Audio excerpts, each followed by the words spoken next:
Ayan, magbangka ka na. Kay Isla Nuwa, gid, Isla Nuwa. Kaya magbangka ka na, magtawid.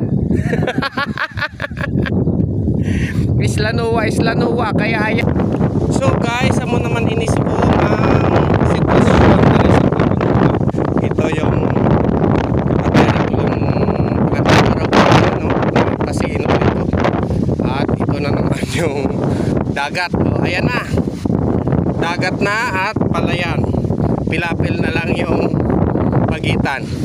At yan ay Isla Nuwa. Iwan ko ba kay bakit nila tinawag yan na Isla Nuwa? O, ngayon talagang maging isla ka na kay ano? Ayan pinapasok ka na ng dagat. So sa sunod magbabangka na kami patawid dito sa Isla Nuwa. Kay dagat naman siya.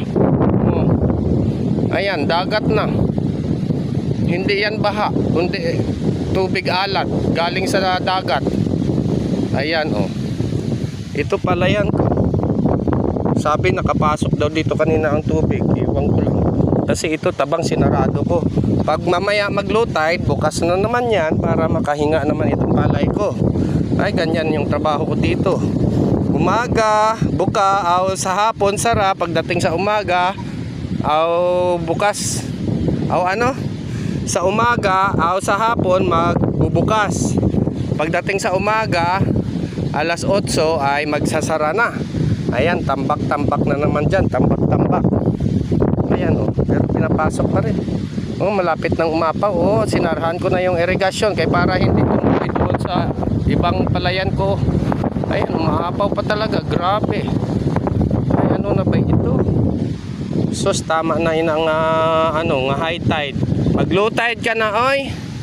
Maabot na dito yung dagat. Ayan, papunta na doon. Doon na yung mga katabi kong palayan. So, pag ito nilaliman ko itong kanal na ito, sigurado tuloy-tuloy yan papunta doon. Abutin na sila doon ng dagat. Kasi dati naman ito talagang pinapasok ng dagat dahil ito ay dating ng suba-suba ba. So, ito. Kaya ngayon ay talagang inaangkin na ulit ng kalikasan yung dati niyang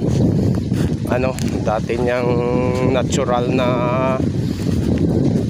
niya kasi dating dagat ito at pinapasok talaga ito ng mga dagat noon hanggang doon. So wala pag hindi pa ito nagawa namin ng paraan ng masarahan doon ang pinakatamburong ay talagang next year papasukin na sila doon ng tubig dahil lalo mataas. At ngayon kasi ay 2.0 yung dagat kaya ganito talaga kataas. Ito tinapakan ko yan dati dito, dinagdagan ko kaya ganyan kasi pinasok ito dati umaapaw sa aking pilapil malapit na nga so hanggang dyan lang yan siya siguro kasi ng parang lantong na ito na yung pinaka niya mataas kasi parang hindi na siya maagos mataas ganun. Ayun naman bumulwak na naman dito yung ayan may bumulwak na naman pasukin naman yan. So ayan tatakpan na naman natin yan. So ngayong linggo ngayon ang pinaka-peak nito na 2.0 at sa sunod na linggo ay sa panggabi na naman siya malalim. Ganon din ang sitwasyon nito dahil sa panggabi ay aabot yun ng 2.0 din sa high tide sa sunod na linggo na naman. So inaasahan ko na itong palay ko ay mataas na yan sa sunod na linggo para hindi na ako bukas-sara nitong aking para maging permanente ng sarado kasi ang hirap. Diyos ko. Ayan baka mamaya at umapaw dito sa aking pilapil itong tubig na ito. Hindi ko alam kung kung ito na yung pinaka-peak niya at maglo-low tide na sana. Pero parang tumataas pa rin. Diyos ko Lord.